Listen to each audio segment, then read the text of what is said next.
1041 Lake Charles. This is your Chiropractic Expert Minute, brought to you by Dr. Quentin Briscoe, chiropractic physician. Hello, I'm Dr. Quentin Briscoe. You may have heard me for Chiropractic Awareness Month. Today I want to share a quick tip to keep your spine and your whole body healthy. Everyday habits like sitting too long, poor posture, or even sleeping the wrong way can cause misalignments that lead to pain, stiffness, or fatigue. Chiropractic care doesn't just treat pain, it helps your body function at its best naturally. A chiropractic adjustment can improve mobility, reduce tension, and even boost overall wellness. Combine that with proper stretching, posture awareness, and a healthy lifestyle, and you're giving your body the support it needs to thrive. We are in network with the VA Community Care Network, Blue Cross Blue Shield, and Aetna. To schedule an appointment with Briscoe Chiropractic, visit drqmb.com or call 337-534-0091. That's drqmb.com or 337-534-0091. Because your spine deserves expert care. Live from Upper Lafayette, this is ESPN 1037 KLWB Karen Crow Lafayette, KLCJ-FM Oak Grove Lake Charles 1041, a Delta Media station. This game isn't fun. This game is a war. It's time for the 2-minute drill. Hurry it up, hurry it up, hurry it up! Powered by B1 Bank. Visit b1bank.com to find a location near you. Come on, let's go, you guys! Get in here, we gotta go fast now. The Louisiana Raging Cajuns lost a heartbreaker last night to Texas State in the Sun Belt Conference Tournament. After going up 3-0, Texas State put up 4 runs in the bottom of the ninth to walk off the Cajuns and take the game 4-3. Now the Cajuns will move into the elimination bracket and will play a winner-go-home game today against Coastal Carolina at 3 p.m. In Game 1 of the Southland Conference Championship Series, McNeese fell to Lamar 9-3 last night. Game 2 of the series will be tonight, and it's a winner-go-home game for the Pokes. First pitch is at 6 p.m., barring another rainstorm in Beaumont. The Houston Astros will be in the Windy City today to take on the Chicago Cubs at Wrigley Field. The Astros will go with Spencer Arrighetti opposite of Jamison Tyone for the Cubs. First pitch is at 1:20 p.m. at Wrigley Field, and you can listen to it right here on ESPN 1037 Lafayette and 1041 Lake Charles. LSU softball will be in action against the number 1 seeded Alabama Crimson Tide tonight in the Tuscaloosa Super Regional. This will only be the third ever meeting between these two longtime rivals in the postseason, with LSU winning both of the previous meetings. First pitch is at 6 p.m. tonight in Tuscaloosa. And yesterday, news broke that NASCAR veteran and 2-time Cup champion Kyle Busch passed away at the age of 41. Busch amassed 231 wins across all 3 national series in his illustrious 29-year career and is one of the most iconic and decorated figures in racing history. I'm Blake Purser, and you're listening to ESPN 1037 Lafayette and 1041 Lake Charles, your home for the LSU Tigers and the Houston Astros. The 2-minute drill has been powered by B1 Bank. Visit b1bank.com to find a location near you. Dynamic duos are nothing new to Louisiana sports fans. Breeze and Colston, Burrow and Chase. And here in Acadiana, we have our very own dynamic duo. You're beautiful. It's the big, bald, bearded, and beautiful one, Raymond Parch III. I'm sexy and I know it. And the man with the best head of hair in sports talk radio in Louisiana and Mississippi, James Meche.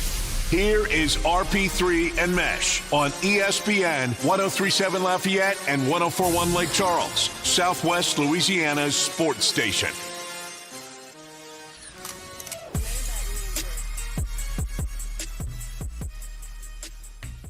Happy Friday to you and yours.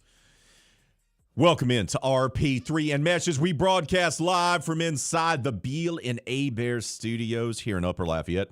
Beal and Hebert, Acadiana's hometown lawyers. I'm the big, bald, beautiful one, fresh haircut, shaved today as well. And I am rocking clothing that could be described as a ray of sunshine. Or as my dad would say, you're so bright, that's why I call you son. Oh, there it is. Shout out to Pop Pops. Miss them. I'm joined inside the studios by a man who's not as brightly clothed as I am today. No, definitely. Quite the opposite. He is the producer extraordinaire, the man with the best trash stash in sports media in the states of Louisiana and Mississippi, soon to be Yogurt U champion. Just going to keep adding titles onto that business card. It's James Meche. Good day, sir. Happy Friday, Raymond. Look, holiday weekend, I'm setting the tone, bud. Had to stay up super late last night to watch the Cajuns fumble a 3-run lead in the ninth. But they're still squarely into the NCAA regionals. So they're now they can kind of gear up and start resting and doing whatever. But good day, man. Gearing up for the holiday weekend. I'm not going to let the threat of showers throughout the weekend dampen my spirits. No. Not going to happen. Going to spend some quality time with the family. Maybe do some projects around the house. Going to bring out the grill. Am I on Monday? You betcha. Going to get the job done, buddy. Going to get the job done. We have a tremendous show lined up for you today. Get you set up for the weekend. Mm-hmm.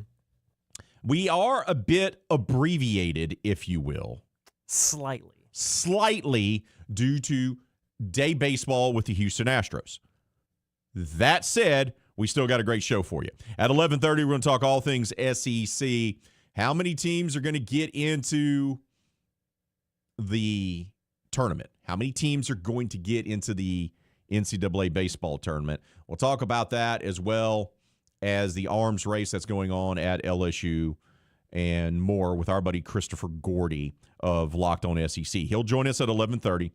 We'll also wrap up our LSU baseball talk for the season with the host of Musso at the Box podcast, our buddy Matthew Musso. He'll join us at 12 o'clock.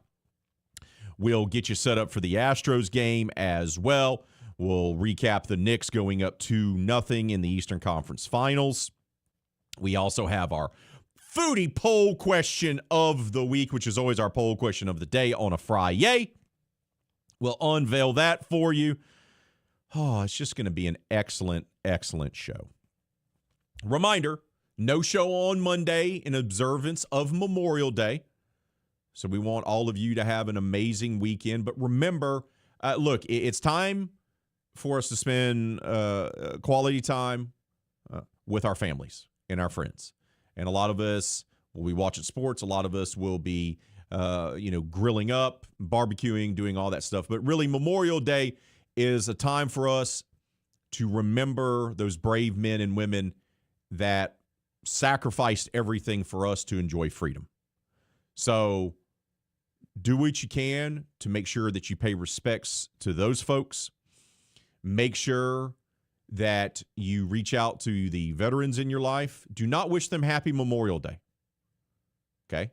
It's not Valentine's Day. It's not, Arbor Day. It's not Christmas.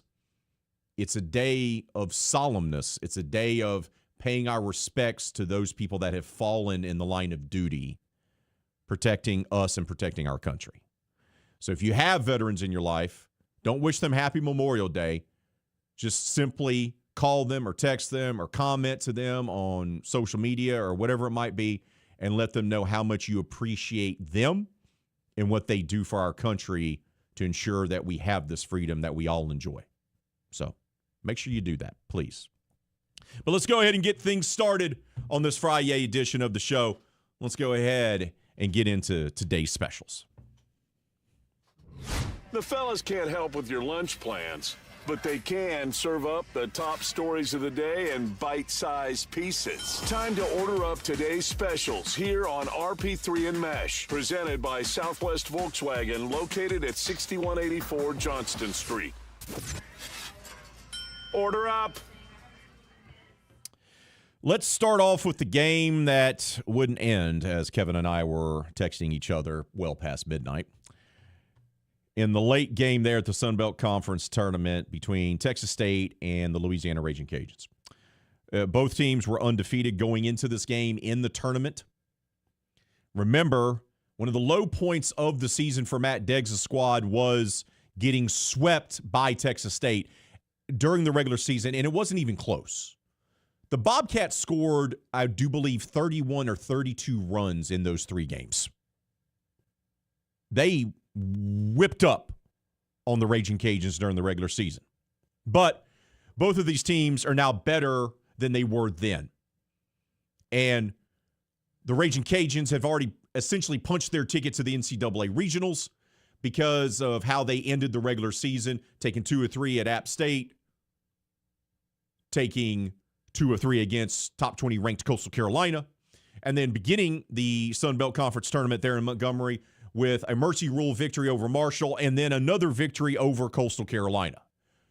By all people that know a lot more about these things than I do, firmly, squarely in the field are the Louisiana Raging Cajuns, even before they took to the field last night at Dabo's Park in Montgomery.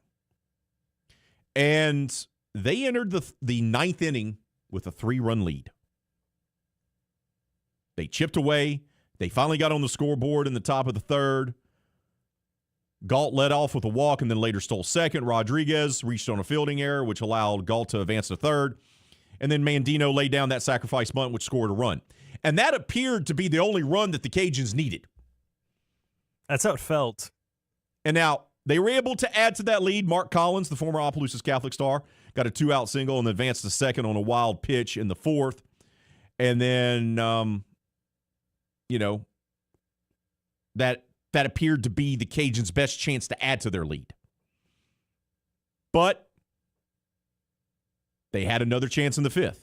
They loaded the bases with 2 outs, but weren't able to get a run across. So you had back-to-back innings where the Cajuns left runners on the base paths. And watching this game, you're like, uh-oh, I hope that doesn't come back to bite them. I hope it doesn't come back to bite them.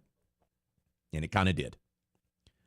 But you also had the flip side of that coin because Ty Roman was absolutely lights out. He was dealing. He did not surrender a hit to Texas State's lineup through the first 6 innings of play on Thursday night. He was no-hitting them. The Bobcats finally got a hit when Napkin got a single down the right field line to lead off the bottom of the 7th. A sac bunt advanced him, and Roman was pulled for Hayden Pearson, who came in, struck out the next batter, and then Napkin got caught stealing to end the inning. So even when they got in the jam, they got out of it. Bullpen came in, boom, done. And at that point, it was still 1-0. Still 1-0. But the Cajuns get an insurance run in the 8th when Amadi leads off with a solo home run off of Cade Smith. And I'm like, there it is. They got the insurance run. Then they added another insurance run at the top of the 9th. When LaSalle reached on a fielding error, Galt got on with a single, a line out advanced both runners, and then Donovan scored on a ground out by Rodriguez. 3-0 heading to the bottom of the 9th. A win advances them to the semifinals. They take Friday off, and they just rest up and get ready for Saturday. And then that's when everything went sideways in a hurry. Stewart leads off with a single to right field. Then Napkin hits a double that puts runners on 3rd and 2nd with no outs. They pull Pearson, and then comes in Sawyer Pruitt. The frame suggests dominance, but in the last month or so, he has not pitched well. And Matt Deggs keeps putting him out there because Matt Deggs is old school. Deggs is like, I understand that you're going through it. I understand that you don't get your best stuff, but you're not going to get any better rotting on the bench or rotting in the bullpen. I got to put you out there so you can get your confidence back, and because we're going to need you in a regional, right? I already know Deggs' thought process here. And he puts Pruitt out there. And he gets the first batter he faces to strike out. And you're like, okay, good job. But then he walks the next batter to load the bases. And you're like, oh. But then he gets the next batter to strike out. So you're like, okay, this is going to be a roller coaster here. He's got 2 outs. He only needs 1 more out to get out of this and for the Cajuns to win the game. But then Jackson Cotton, who's pretty good at playing baseball, singles to drive in a run. And you're like, okay, but it's just 1 run. But then Pruitt walks another batter, which brings in a 2nd run. And you go, uh-oh. Oh, no. Oh, no. They bring in Parker Smith to seal the victory. And he gives up a single to Rashawn Galloway that brought home 2 runs. Ball game, walk-off win for Texas State. They had been no-hit through 6 innings. They had been held without a run through 8 innings. and you squander a 3-run lead in the bottom of the 9th. And now Texas State has beaten you 4 times this year. 4-0 versus you. Is Texas State the better baseball team? No. And that's what's probably a little infuriating for Raging Cajun fans today. Because you're the better team, yet you've lost to them 4 times. In last night's game, even though the score isn't quite the same, very similar vibes to how it went game 1 in that series against Texas Exactly. State in San Marcos. So I don't know what it is. Look, good for Texas State. They're leaving for the Pac-12. Now they can, pride themselves on being able to beat up on the Cajuns in multiple sports this year. Does it hurt you? But in the grand scheme of things, look, it sucks. Because Matt Deggs' team wanted to win the Sun Belt Conference tournament. Matt Deggs wanted to win the Sun Belt Conference tournament. He didn't want to leave anything to chance for them not to get into the field because they could control their own destiny, and they can still do so. Now they have to go into an elimination game against who? Coastal Carolina later on today. First pitch is scheduled for 3 p.m. We'll see if it actually starts on time due to weather and other games. The path would have been easier if you would have won last night. But now you can just kind of rest and get prepared for the NCAA regional. The most updated projections still have the Cajuns not even as the first 4 in. They're still squarely in the field. The RPI is good. It's going to be them, Texas State, Coastal, and Southern Miss are going to be your 4 teams that are going to get in for sure right now.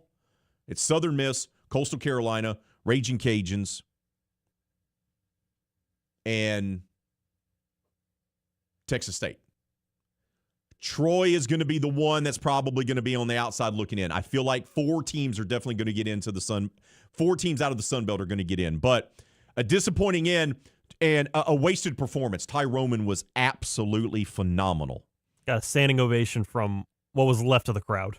No runs on 1 hit, struck out 8, walked only 1, and a season-high 6 1/3 innings of work. He did his job. The bullpen didn't do theirs. Cajuns fall and now have to play an elimination game later on today. And then when it comes to the McNeese Cowboys, they were playing in the championship series because remember, with the Southland, they play a little bit early. They play a week ahead of time as basically just about anyone else in the nation. But McNeese advanced much like the softball team did to the championship series, this time taking on Lamar. And this one was on the road, so they didn't have the comforts of Joe Miller Ballpark. And they actually took a 1-0 lead when Stringfellow ended up hitting a solo shot over the left field wall. This was his 6th of the season. The issue was, after that, it was pretty much Lamar because they put up 1 in the 2nd, 1 in the 3rd, 2 in the 4th. So all of a sudden, you get through the middle innings, or you get into the middle innings and you're down 4-1, and you don't have much of an offense going. The issue was everything really fell apart and basically became an insurmountable deficit in the 5th when Lamar put up a 5 spot. Had a fielding error that scored a run. You had an RBI single by Durbin, and then you also had another RBI single by A.J. Taylor, eventually putting them up 9-1. So at that point, McNeese, any chance that they would have had, it was going to take a miracle in the 6th through 9th innings. The issue was they only put up 2 in the 7th, and that was pretty much all she wrote. You had an RBI double from Connor Walker, and then Corey Cooper had hit a sac fly, but 9-3 was the final score, and that was everything that McNeese could put up. When it came to the pitching staff, Cooper Golden, who had been really good for McNeese through the majority of the season, he only went 3 2/3. You had Connor H.E. go out there for an inning. Parker Morgan was only out there for a 3rd before they went with Elliot Burrows and then Paul Koppringer, who went for the final 3 innings. So it was a mixed results from the pitching staff, but really the bad part came from Cooper Golden when he gave up the 8 hits and the 4 earned runs before H.E. went out there. And the problem now for McNeese, and look, a remarkable end to their season. It was up and down. It looked like it was going to be a lackluster season. They hovered around 500 for a good part of it. And credit Justin Hill and this team for buying in and turning things around. They ended the regular season strong, 4 straight wins, including a sweep of Northwestern State. And then they win 3 of 4 games in that side of the bracket, pull off the upset on the host to get to the championship series. And a heck of a year, a heck of an end to a year in particular. But now Lamar, by the way, saved their ace for today. They didn't use their ace last night. Their ace pitches tonight. So if McNeese is going to find a way to extend this and get to a winner-take-all game 3 and have a chance to win this series, they're going to have to beat Lamar's best pitcher at their place. And the other interesting thing about this, and Tom Hafer talked about it on Kevin's show earlier, and as someone who covered Lamar, lived in Beaumont, worked at the Beaumont Enterprise, their ballpark is different. And Tom elaborated on it on Kevin's show, and I want to bring it up here as well. Most ballparks are situated in a way where if the wind is coming out of the south, it helps push the ball out of the ballpark. Okay? It's designed that way, especially in the south. You want to get the southern winds behind you to be able to have the wind coming from behind of you, to be able to carry the ball over the wall. Give it that extra oomph. Yes. Lamar's ballpark is built the other way. I was going to say, you have to hit into the southern winds, and you're right there along the coast, by the way. Yeah. It's a pitcher's ballpark and has been for decades. It's very, very difficult. It favors the pitcher. So not only do you have to face Lamar's ace, you have to do so in his ballpark, which is pitcher-friendly. And what's so interesting when you bring up it being a pitcher's park, Lamar throughout the year in their 29 home games, going into last night's game, they only had 8 home runs. That's it. That's it. And guess how many they put up last night? 2 more. 2 more. So McNeese is going to have to beat them with small ball. Yeah. They're going to have to beat them by getting runners on, advancing the runners, bunting, sack flies, sacrifice bunts, moving the runners over. They're going to have to, grind it out. And then hopefully get him out of the game once he gets to his pitch count, and then maybe get to that bullpen, which is not dominant. It's not. So we'll see what happens today in these conference tournaments for the Louisiana Raging Cajuns and the McNeese Cowboys. We got to take a timeout.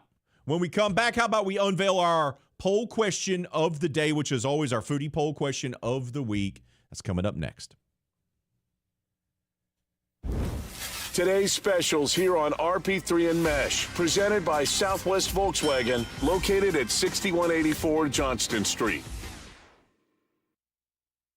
Southwest Volkswagen, it's where car buying is made easy. Upfront everyday pricing and transparency from start to finish. Massive inventory of both new and used cars. And when I'm saying used cars, I mean World Auto certified pre-owned cars and SUVs. Southwest Volkswagen has the great selection that you and your family have been looking for. They're proud to be Acadiana's only Volkswagen dealership, and they're just a short drive from Lake Charles as well. Just hop on I-10, make your way over. You will not regret it. Once again, buying your next car feels simple at Southwest Volkswagen right here in Lafayette. Go visit them today at 6184 Johnston Street right here in Lafayette.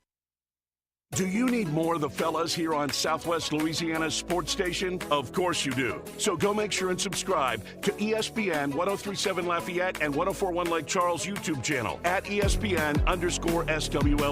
Don't forget to turn that bell on so you get notifications for new episodes of 4 Tire Change Podcast, where Dawson Iserloh talks all things NASCAR, or Cleats and Sneaks with James Meche. Get yourself more of Southwest Louisiana's sports station at ESPN_SWLA on YouTube. Acadiana area businesses. Is it time to make an impact? Time for more traffic, more engagement, time for more customers? Then it's time to make a splash with Bass. Bass is now offering digital marketing, indoor and outdoor digital signage, billboards, and video production to help you reach more customers and close more business. For over 30 years, Bass has helped our customers tell their story. Bass Companies. Remember, a business without a sign is a sign of no business. Advertise with Bass. Find us around Acadiana or at bassltd.com. MeTV is America's #1 classic entertainment television network. And here's one of the reasons everybody loves MeTV. Oh, it's a classic. The great comedy lineup on weeknights. This will be fun. Come on. With Meche. Loaded with snappy comebacks. The Andy Griffith Show. I was just funning with Barney. And Everybody Loves Raymond. Now we got a show. Watch MeTV Acadiana on KLWB. Over the air on Channel 50.1. Check your local cable listings for the channel in your area. We are the soldiers of the Louisiana Army National Guard. We are your neighbors. We are your sons and daughters.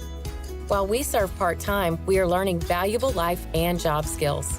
We are earning money for college, for trade and technical schools, and for certifications. We are proud to serve both our country and our home state. We are your Louisiana Army National Guard. Sponsored by the Louisiana Army National Guard. Aired by the Louisiana Association of Broadcasters and this station. Do you owe $10,000 or more in credit card debt or personal loans? With credit card debt at all-time highs, Debt Relief Advocates is urgently notifying consumers of debt relief now being made available, designed to aid consumers with out-of-control credit card debt. Those who qualify and enroll for this relief program will only have to pay back a fraction of what they owe. This is not bankruptcy or a debt consolidation loan. This is a relief program that credit card companies would rather you not know about, as it ends your debt nightmare and saves you lots of money. Consumers owing at least $10,000 in credit card debt or personal loans can now take advantage of this debt relief as the cost of living skyrockets. Debt Relief Advocates has established a relief hotline for you to call to learn what debt reduction you may qualify for, so don't wait. For this free information, call the Relief Hotline at 800-477-1462. 800-477-1462. 800-477-1462.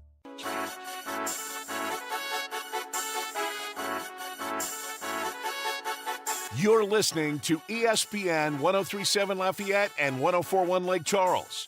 Your home for the best local sports talk in Southwest Louisiana. Oh, it's Friday, as Uncle Jordy says, as we prepare for the holiday weekend. And that means we have a poll question of the day, which is all about the food. You know me, I'm the big, bald, beautiful one. I love the food. Big food guy. Are you? I didn't get to be this husky, as my grandmother used to say, by not enjoying food. So what is our foodie poll question of the week, Mr. Meche? You're so extraordinary at telling us these things. Could you go ahead and bless us with this information? Yeah. What you grilling for Memorial Day? There it is. Burgers, hot dogs, ribs, or is it something else? Oh. Other. Other. Is the other option. So, we do a couple of different things. Okay.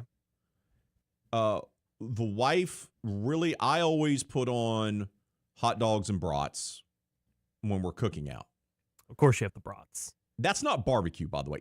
I just want to go ahead and make sure there's a clarification here. I know some people will say, no. Grilling, the cooking out and barbecue are two different things. So we like to cook out. And we also do pork steaks is our jam. Now, the key with the pork steaks is that you put them on the grill, and you got to make sure you're on top of it because you don't want to char them. But then you finish them off in the oven, James. That's the jam to do there. But I also do like hot dogs, hamburgers, brats. Usually have a good little selection there. I am not a master with the ribs. I've tried and I'm not good at it. So I make the decision not to waste my money on buying ribs only to ruin them and also to insult other people that do ribs. I'm not that guy. I have not mastered doing a brisket either. So mainly it's hot dogs, hamburgers, brats on the grill, pork steaks is on the grill. That's what we typically do at the Parch compound there in Sunset. Yeah, my dad's always been a big venison guy. Yeah, he is. So it tends to be venison as well, like whether it's venison steaks or venison burgers. But for me, usually I would prefer burgers or some type of steak. Now, I got to get with the wife. She may want, for us, for the weekend, because we made the poor decision to get married over Memorial Day weekend years ago. Nice. Because that was convenient for all of our friends. It's better than doing it at the beginning of football season when you're a sports media member. Correct. So we have to time this out because obviously I like doing the grilling and the wife likes making the sides for Memorial Day or 4th of July or anytime we have a cookout. But on Tuesday will be our actual anniversary date this year. So, she's already said that she wants steak. I married a good one. She likes having the same thing that I do. I say, look, I'll take you out to go eat sushi. She loves sushi. She's like you. And she refuses to let me. She goes, well, you don't like it. What's the point? I go, but you'll enjoy it. I'll find something else to eat on the menu. It's not a big deal. So we're probably going to go and get us a nice ribeye or T-bone someplace. Very nice. On Tuesday. Mm-hmm.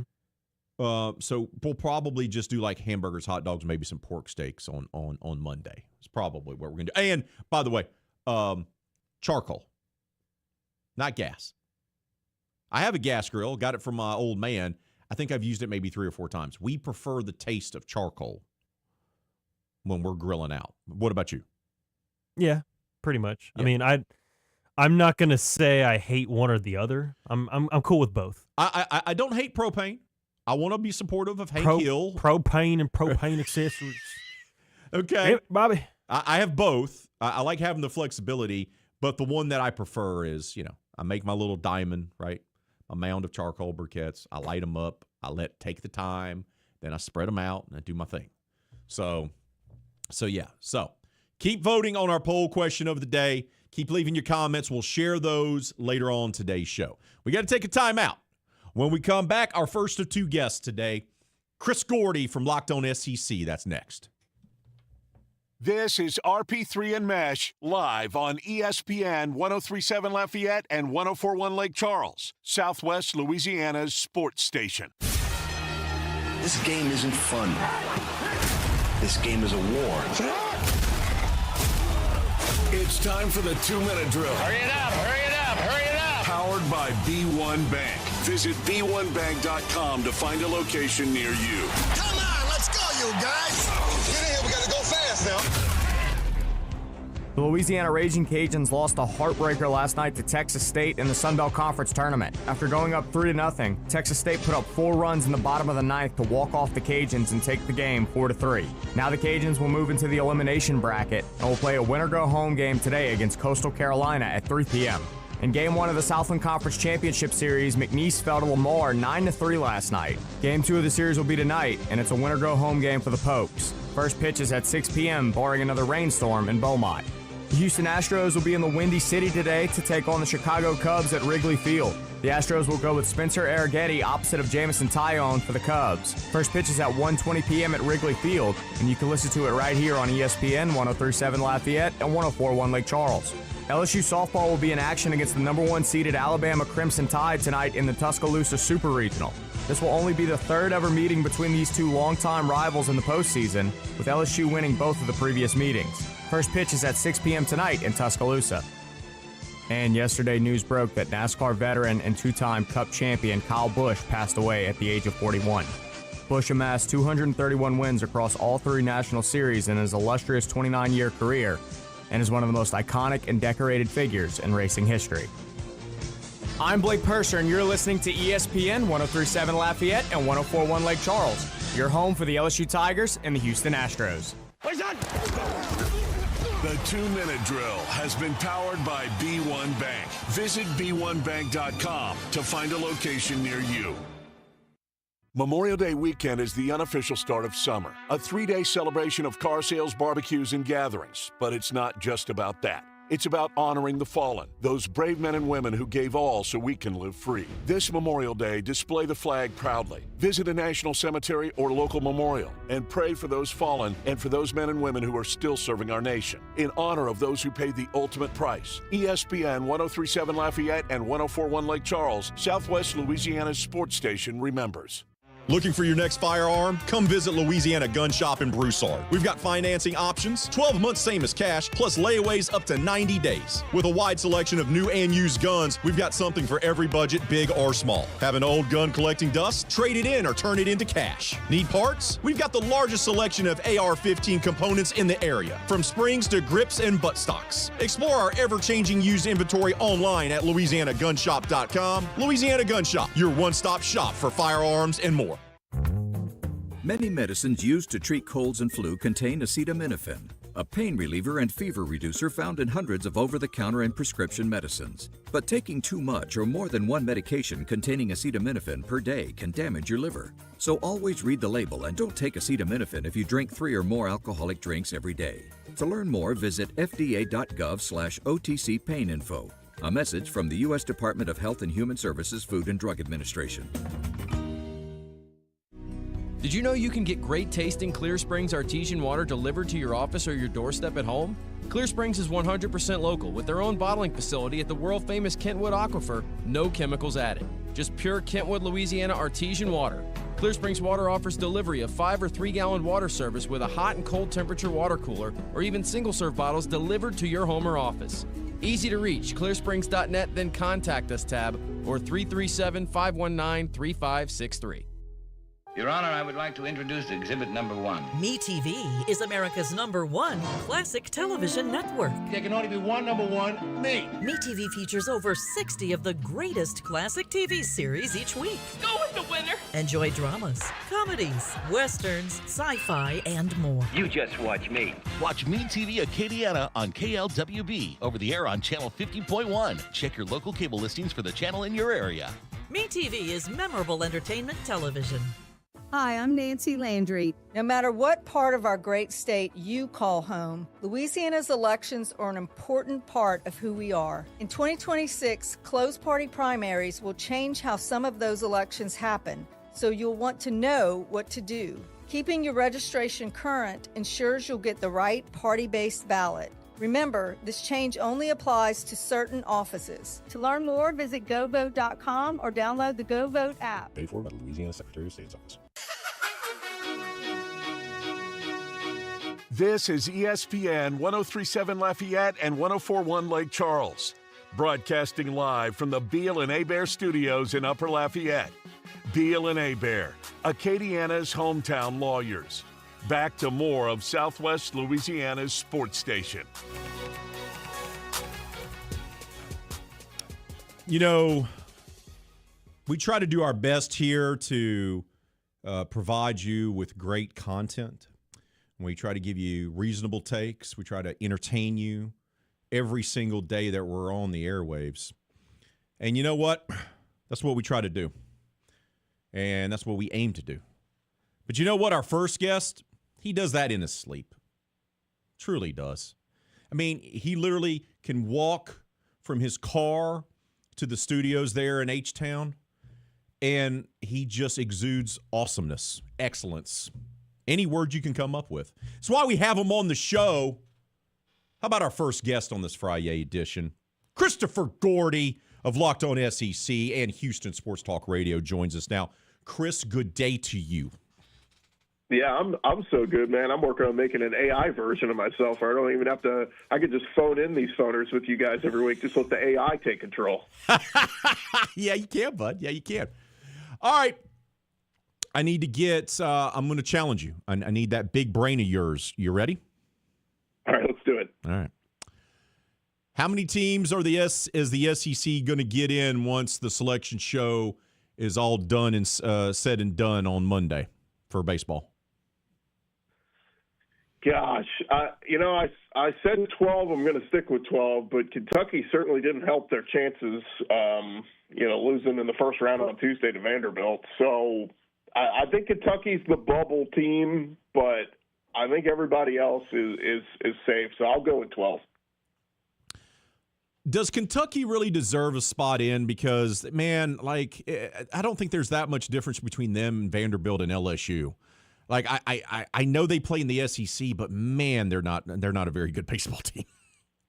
Yeah, I mean, don't get hung up on the conference record. I know 13-17 doesn't look great, but 31-21 overall, 20-8 at home. They weren't in the thick of this thing for much of this season. They looked like a good team and kind of fell off in the backstretch. So, yeah, I mean, I think a little bit of SEC bias will get them in. But we'll see. Again, I think it was Baseball America or D1 Baseball. One of them had them as like the second last team in. You know what I mean? Like or the second or third last team in. So they're kind of in that safe category. But we'll see. I mean, again, what happens in these other tournaments is what's going to kind of ruin it for them, and maybe somebody jumps ahead of them and steals a bid. How many national seeds do you think the SEC is going to get? I know A&M is kind of on the bubble there. It feels like they could be, but I'm not really for sure. I don't think the tournament's helped them all that great much. How many national seeds do you think they're going to get here? Yeah, I think Georgia and Texas are locks. There has been conversation about Auburn and A&M. We're gonna find out. I mean, again, let's see what happens in this field this weekend. With I don't think Florida, Alabama certainly hurt their chances. Arkansas, they're not really in there. But I think Georgia, Texas are locks, and I feel pretty good about Auburn and I think A&M. Again, A&M's got to win. They got to beat Auburn tonight. And who knows, if A&M beats Texas tomorrow and goes and plays for an SEC title on Sunday, I think that'll certainly help their case more too. So I'll say 4. I think 4 of the 8, Georgia, Texas, A&M, and Auburn. And then the rest would still be regional hosts. Even with Alabama losing, I still think they'll be one of the regional hosts. They'll just be further down there. Give me a team that we're not talking nearly enough that you've been paying attention to and you go, hey, this team could do some damage, so to speak, after maybe a slow start to the season. I think we're not giving enough credit to A&M and what Michael Early did this year. I mean, they were bad last year. I mean, that was terrible, and there were a lot of people that wanted to fire him after year one of Schlossnagle leaving and going for Texas, and they tried to do the whole, it's the same thing with the Pete Golding thing at Ole Miss. All right, let's promote the guy in house and let's rally the troops, and everybody rally around him, and it did not work last year. But they went into the offseason with a vision. They said we're going to bring in some transfers that can help and recruit well, and they turned this thing around. And this is a good A&M team that lost 2 out of 3 to Ole Miss 2 weeks ago, but took a series 2 out of 3 against Mississippi State this past week, and again, this is a big game for them tonight in my eyes. But if they get a national seed, guys, Bluebell Park is on another level, particularly hosting in the postseason. When they get those weird cult-like chants going, and the bubbles are all going in everybody's faces in the ballpark, like that is a dangerous place to play. And their pitching has been solid, but then the offense has seemingly come around as the season's rolled along. And go look at how many times they've scored 8, 9, 10 runs in games in recent weeks. I mean, they've got the offense on the pop of the bat. So A&M, yes, they're in contention for a top 4 seed, but it still feels like we're not talking about them enough, and this is a team that could certainly punch their ticket to Omaha if they get the right draw. Of the teams that aren't going to be regional host, who has the best chance? I know we don't know what the lineup, we don't know what the regionals are, but could someone like Arkansas, who's projected to be a 2 seed, do you think because of their history and their coaching, despite having a down year, do you think they could be a team that no one's going to want to face, or maybe it's Tennessee? Tennessee, I don't trust enough. Arkansas is a good one. Yeah, I mean that's a team that's played a lot better baseball in recent weeks. I want to say they've won something like 4 or 5 straight series or something. I mean they've gotten on a little bit of a heater. They scored 8 runs in the win against Tennessee on Wednesday.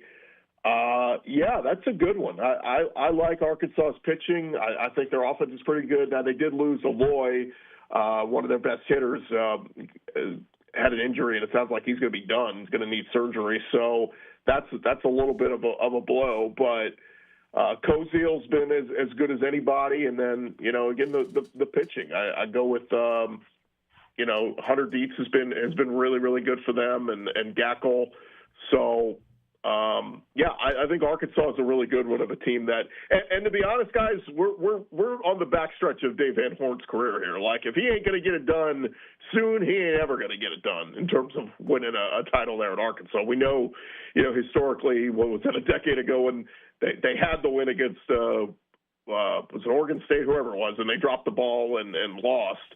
This is, it's now or never for Dave Van Horn there at Arkansas. Put up or shut up. And this team, they started with a lot more, preseason hype as a preseason top 5 team, and then kind of fell off and had to dig out of a hole as the season went along. But that's a good one of a team that perhaps could, if they have to go on the road and somebody is a host site and they're looking at Arkansas as a 2 seed, God, you're kicking yourself going, well, we got to face this team. This sucks. Van Horn feels a lot to me like Mike Martin Sr., a great coach that just never was able to win the national championship.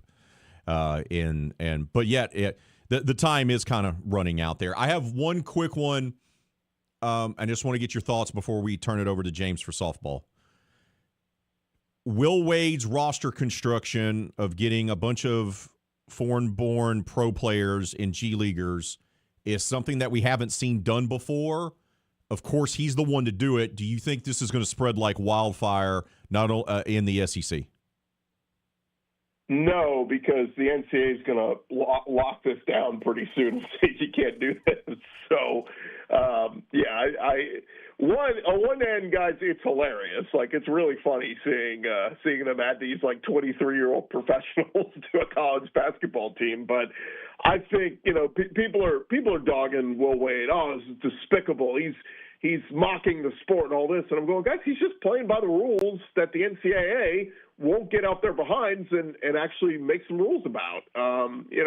Make a rule. If a guy's ever gotten a paycheck that says an NBA team on it, whether it's G League or whatever, that they can't go back to college or can't go play college ball. And then make a rule that if you're an international player and you're 19, 20 years old or higher, you can't come play college if you got a paycheck overseas. So to me, that's a very simple rule you can enact, but they don't do it. So Will Wade is playing within the rules of that and building a semi-pro team that, honestly, the way this LSU team is constructed, guys, I know the Pelicans are about to launch their G League team out there in Kenner. I think we will look at it and say that LSU basketball team could give the Pelicans G League team a run for their money, because that's how talented this team's going to be. Be one of the few times that the NCAA would actually be quick to respond to something, and this projected roster is older than the Spurs, who were in the conference finals. We'll move over to softball, Chris. We've got 9 teams in the SEC left, of course. Because of that, there's going to be some carnage and some teams playing against each other. Let's look towards the games that are going live right now. How about Florida already down 7-1 against Texas Tech, and then it's a close one, 3-2 with Arkansas Duke. What do you like about those two series for the Razorbacks and the Gators? Yeah, I mean, that's a terrible start for Florida so far. I don't think they're going to dig out of it. 7-3. That's a really good Texas Tech team, by the way. We'll see, but Arkansas should be able to come back and beat this Duke team. So I'm hoping that holds serve.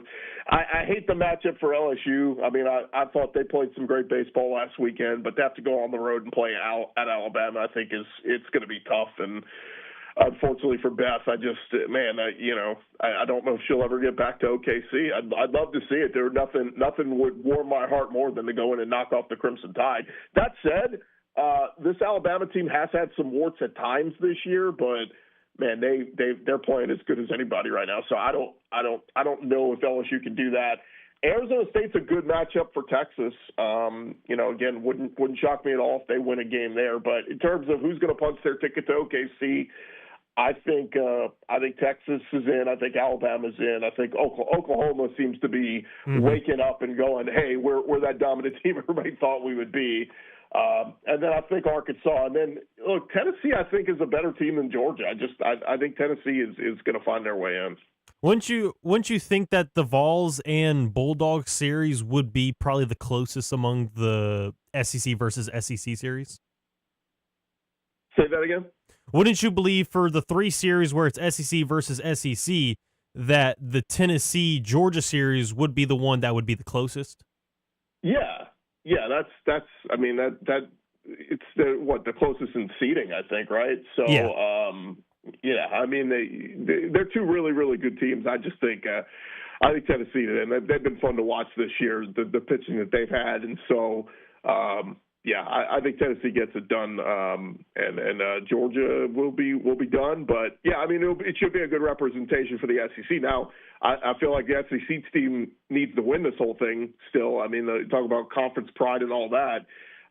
We can't deny UCLA is a really strong team, and gosh, if the Big Ten wins it in softball, and again their baseball team is looking pretty steadily too, it's just going to cause a lot of headaches for this whole SEC versus Big Ten argument that's been going on the last couple of years. Well, you've also just got the numbers. I mean, you've got over half is represented by one conference, so I would hope that the SEC would get this done since they just got an overwhelming majority compared to everyone else. Yeah, but it's all about matchups, right? I mean, it's the, when you get the SEC versus SEC games, it means, one's moving on, but one's getting eliminated. And so that's the tough part is it becomes a numbers game and you start to eliminate each other. And we've seen that before with draws in the NCAA tournament and Omaha. They try to pin these things where they don't want an all-SEC final, but that's how it's happened a handful of years. Survival of the fittest, Chris, survival of the fittest. Before we let you go, though, I do want to ask you our foodie poll question of the week. You know that Memorial Day's coming up on Monday, so we got to ask you, what you grilling?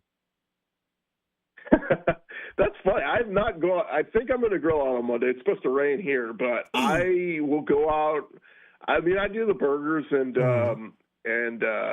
hot dogs and stuff. I think that's where you got to go, but I'm a sucker for whatever, those like clearance bins at the grocery, which it's like chicken legs or chicken quarters. Like I'm a sucker for those. I will buy that and I'll throw it on the grill and then we'll end up having enough meat to eat for like the next 7 days.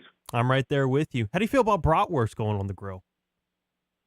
No, we're not in Wisconsin, guys. This is the South. We're doing boudin. We ain't doing bratwurst.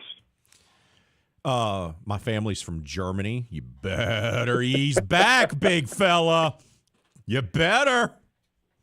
Well, I mean, look, if you want to get on a plane, go celebrate Oktoberfest over there. But in South Louisiana, we're stuffing those sausages with rice and whatever hog meat and whatever else you want to put in there. The man don't even know what goes on boudin, which I love, by the way. I don't know. Whatever's in there, it's mystery meat. Enjoy your weekend, buddy. All right, fellas. We got to take a time out. We'll wrap up hour number 1 next. This is RP3 and Meche live on ESPN 1037 Lafayette and 1041 Lake Charles, Southwest Louisiana's sports station. ESPN 1037 Lafayette and 1041 Lake Charles is your home for the Houston Astros. And the Astros stun the Mariners. Hunter Brown, Yordan Alvarez, and the rest of the Astros are looking to get back to the postseason. You can listen to every pitch, hit, and thrilling victory of the Houston Astros. Incredible! As Robert Ford and Steve Sparks will be on the call. Tune in this season for live Astros baseball on Southwest Louisiana's sports station. It's May, and spring is finally here. A time of growth, renewal, and hope. And what better time to kick off Mental Health Awareness Month? Johnwell Therapeutic Services are proud to highlight May as National Mental Health Month. Remember, it's okay to ask for help. Reach out to a friend, family member, or professional if you need support. It's okay to take things one step at a time. You're not alone. Johnwell Therapeutic Services, proud supporters of National Mental Health Month. Attention first responders, police officers, firefighters, military and former military personnel. If you have an acre or more of grass to cut, Skag Zero-Turn Mowers would like to thank you by offering you a special discount with their Simply the Brave First Responders program. Save big money on the industry's top-rated zero-turn mower at Nolan's Lawnmower in Carencro. Nolan's can offer well-qualified buyers 0% financing for 48 months. Come by Nolan's Lawnmower at 3547 Northwest Evangeline Thruway and check out the full line of Skag zero-turn lawnmowers. Before hitting the road, get hooked up at Match Trailers on Bertrand Drive. Everything you need from truck equipment, accessories, and trailer parts, Match Trailers has it. Match Trailers, 1849 Bertrand Drive in Lafayette, or give Matt a call at 235-7534. This Memorial Day, tee off somewhere special. Farm D Alley Golf Club is open and ready for you. Celebrate the holiday with fresh air, beautiful fairways, and a round you won't forget. Whether you're playing with friends or honoring the day with a peaceful solo game, Farm D Alley is the perfect place to be. Book your tee time now. Call or book online at farmdalley.com and make this Memorial Day one to remember. Farm D Alley Golf Club, where great moments are always in play.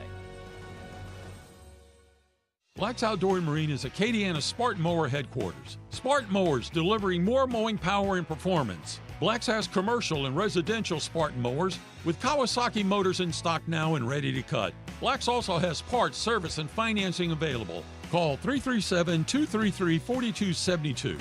That's 337-233-4272 or stop by 1423 Northwest Evangeline Thruway in Lafayette. Black's Outdoor and Marine serving Acadiana since 1968. Delta Home Center and Delta Trailer Sales, your one-stop shop for utility and cargo trailers. Heavy-duty dump and gooseneck trailers, portable buildings, cabins, decks, porches, fences, carports, and site-built metal shops. Located at Exit 7 in Carencro or at deltatrailersales.com. One enjoys eating hot dogs and watching baseball. The other loves eating sushi and playing yogurt U-card games. Not sure exactly what that is, but good for him, I guess. Anyway, back to more RP3 and Meche. Oh, man, it's Memorial Day weekend. A lot of people are going to be grilling out, but don't forget about the dessert. And Bluebell has released a new summer flavor called Black Raspberry Fudge. Our Bluebell guy came by yesterday with it. Woo-hoo, it's good now. This ice cream features a sweet, tart black raspberry base blended with dark chocolate chunks and a rich fudge swirl. It's available in half-gallon and pint sizes at most retailers, but it's only for a limited time, so make sure you go get you some of that black raspberry fudge by Bluebell this weekend. James, before we wrap up hour number one, can we have some comments on our poll question of the day, which is our foodie poll question of the week, sir? Absolutely. How about our guy Ton saying he's going with steak and bourbon? Oh. But always remembering those who gave the ultimate sacrifice for our freedoms. There we go. There we go. There we go. How about JBK saying burgers on the grill, then a little smoked pork belly for snacking later with a good pour of bourbon, doubling down on there, in honor of the fallen. There we go. Kai says burgers. There you go. John Paul Cajade says burgers, ribeye steak, and some fresh green onion sausage from an established grocery store. Oh, yeah. One of the best parts about living in South Louisiana is fresh sausage ready to grill. There we go. You can't go wrong. No, you really can't go can't. wrong with the hot dogs or the brats or the fresh sausage, steaks, pork steaks, whatever you're going to do. Ralph said that grilling doesn't seem like it's going to be in the plans for him this year. Call Ralph. What are we doing? He said, have a safe and relaxing long weekend, but please remember the fallen soldiers who made the ultimate sacrifice for our freedom. I have a little bit of a covered back patio, so if the rain is going to be making an appearance at the cookout on Monday, I'm not concerned. I will continue to grill in spite of the rain. I ain't scared. I also have a covered patio. There you go, buddy. And I was given an egg grill. You were given one of the eggs? Yeah. Oh, that's fancy. Yeah. Have you mastered the fanciness of the egg? Haven't touched it. You haven't touched it yet? How long have you had it? I think like a couple months. Cat! You got one of the most desired grilling setups out there on the market. And this is why you're just so bougie. This is classic little, like, I love you, but you're kind of spoiled. You got an egg grill and it's just collecting dust on your back patio. You haven't even opened it up yet. Nope. Come on, Cat. Oh, keep those votes coming on our poll question of the day. Keep leaving your comments on Facebook and on X. Hour 1 is in the books. Hour number 2, we'll kick it off with Matthew Musso from Musso at the Box. Next. May is Military Appreciation Month, and ESPN 103.7 Lafayette and 104.1 Lake Charles and Nolan's Lawnmower Sales and Service in Karen Crow will be honoring our military all month long. Nolan's is locally owned and supports our military community every day. We honor and salute because freedom isn't free. May is Military Appreciation Month, and we salute you. Powered by Nolan's Lawnmower Sales and Service in Karen Crow and ESPN 103.7 Lafayette and 104.1 Lake Charles. It's 9 a.m. You just received a voicemail from your boss. Hey, Janet. Heads up. We got an important meeting coming up Thursday. The big guys are coming into town, so I need you in charge of lunch, and we've got to look good. Luckily for Janet, she knows a place, and she knows her boss will be impressed. Honey Baked Ham can cater your next event. Delicious and freshly sliced deli trays, box lunches with sandwich, chips, and dessert. Or try our fresh salad boxes and the perfect touch with a meat and cheese tray. Honey Baked Ham Company. Imagine building your dream backyard pool without ever leaving your couch. With Duplessis Builders, you can go shop our in-ground gunite pool packages online, start to finish. Browse our pool designs, compare features, see exactly what's included, and choose the package that fits your style and budget. Once you purchase, our team takes over. From permit and excavation to gunite decking and final startup, you click, we build, you swim. Your backyard upgrade is just a few clicks away. Visit DuplessisBuilders.net and buy your pool online today. Tax season doesn't have to be stressful. Not with Black & Gold Tax Service in your corner. Conveniently located on Main Street in Broussard, we offer in-office appointments and virtual consultations. You can upload your documents to our secured portal, and we offer secure digital drop-offs. Members of the Better Business Bureau, we proudly serve South Louisiana and all 50 states with integrity, expertise, and personalized care. Visit blackandgoldtax.com and let Black & Gold Tax Service make taxes easy. Black & Gold Tax Service, where accuracy meets Acadiana pride. Live from Upper Lafayette, this is ESPN 103.7 KLWB Karen Crow Lafayette, KLCJ-FM Oak Grove Lake Charles 104.1, a Delta Media station. This game isn't fun. This game is a war. It's time for the 2-minute drill. Hurry it up, hurry it up, hurry it up. Powered by B1 Bank. Visit B1Bank.com to find a location near you. Come on, let's go, you guys. Get in here, we got to go fast now. The Louisiana Raging Cajuns lost a heartbreaker last night to Texas State in the Sun Belt Conference Tournament. After going up 3-0, Texas State put up 4 runs in the bottom of the 9th to walk off the Cajuns and take the game 4-3. Now the Cajuns will move into the elimination bracket and will play a winner-go-home game today against Coastal Carolina at 3 p.m. In Game 1 of the Southland Conference Championship Series, McNeese fell to Lamar 9-3 last night. Game 2 of the series will be tonight, and it's a winner-go-home game for the Pokes. First pitch is at 6 p.m., barring another rainstorm in Beaumont. The Houston Astros will be in the Windy City today to take on the Chicago Cubs at Wrigley Field. The Astros will go with Spencer Arrighetti opposite of Jamison Tyone for the Cubs. First pitch is at 1:20 p.m. at Wrigley Field, and you can listen to it right here on ESPN 103.7 Lafayette and 104.1 Lake Charles. LSU softball will be in action against the number 1 seeded Alabama Crimson Tide tonight in the Tuscaloosa Super Regional. This will only be the third ever meeting between these two longtime rivals in the postseason, with LSU winning both of the previous meetings. First pitch is at 6 p.m. tonight in Tuscaloosa. And yesterday, news broke that NASCAR veteran and 2-time Cup champion Kyle Busch passed away at the age of 41. Busch amassed 231 wins across all 3 national series in his illustrious 29-year career, and is one of the most iconic and decorated figures in racing history. I'm Blake Purser, and you're listening to ESPN 103.7 Lafayette and 104.1 Lake Charles, your home for the LSU Tigers and the Houston Astros. The 2-minute drill has been powered by B1 Bank. Visit B1Bank.com to find a location near you. Dynamic duos are nothing new to Louisiana sports fans. Breeze and Colston, Burrow and Chase. And here in Acadiana, we have our very own dynamic duo. You're beautiful. It's the big, bald, bearded, and beautiful one, Raymond Parch III. I'm sexy and I know it. And the man with the best head of hair in sports talk radio in Louisiana and Mississippi, James Meche. Here is RP3 and Meche on ESPN 103.7 Lafayette and 104.1 Lake Charles, Southwest Louisiana's sports station.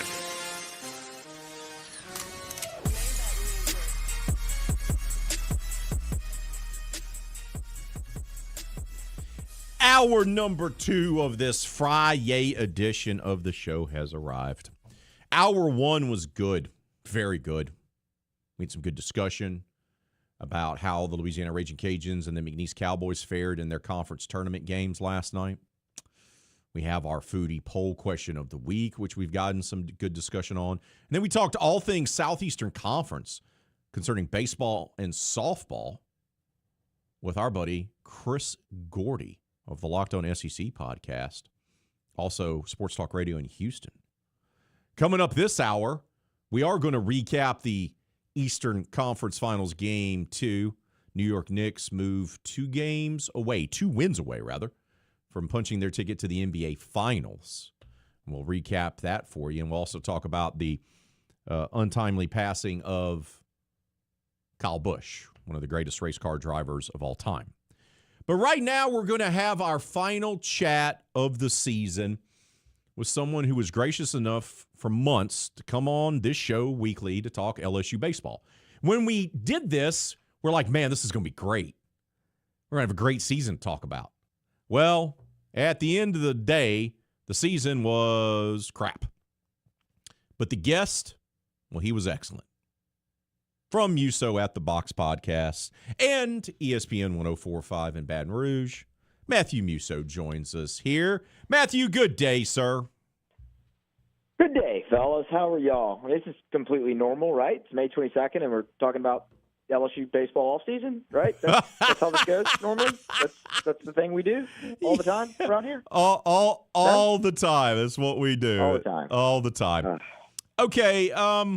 Everyone got put out of their misery the other night as Auburn, who's a good team, took care of business and beat a bad LSU baseball team on a night where they actually got decent pitching.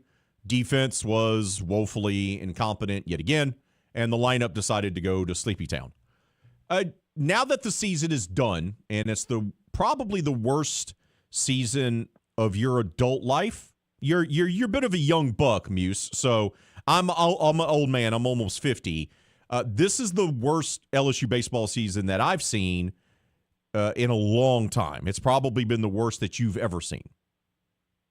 Yeah. I mean, yeah, for sure. I mean, like I said, I think we talked about this a little last week. The 2017 Maneri's first year was rough, but that team beat some good programs. I mean, Arkansas won the West that year, and LSU on the road took 2 out of 3 from Arkansas that year. Like they had wins. I mean, this LSU team did not have a win against an SEC opponent with an above 500 record all year. They set the program record for most SEC losses. So, yeah, I mean, and they just, there was a stretch during the season, before the offense found its stride there down the back half. There was a stretch where, I mean, they weren't good at any phase of the game. So no, I can't ever recall that. And I don't think we're really going to ever see that again, but I do think the struggles does magnify one area of growth that this team did go through. And that's their response. And they never quit. And,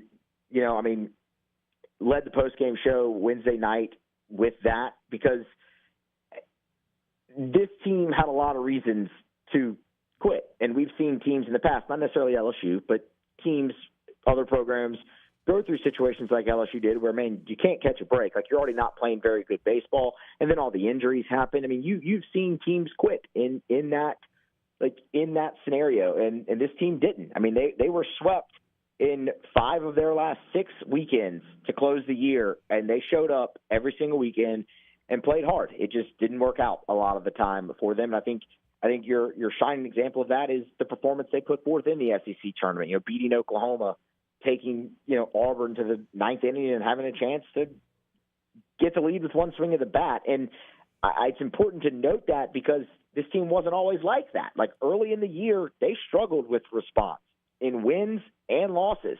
That's something they had to learn. They learned that, and I think that's big for the foundation going forward when you try to rebuild this thing, ground up. For me, it's probably the worst season since Smoke Laval's last season, and that team went 35-24, 13-17 in the SEC. I also wrote a headline after that season when he was fired. I said, "Where there's smoke, there's fired." I won an award for that, by the way. I'm very proud. Hey-o. There it is. I love a pun. I love puns now. So, look, Jay's not going anywhere. The man's won 2 national championships in the last 3 years. And I do find it interesting, though, because another guy that has multiple national championships on the ledger, who's considered one of the best coaches in the game, is Corbin up at Vanderbilt, and they're not making an NCAA regional either. And they had one of their worst seasons in years.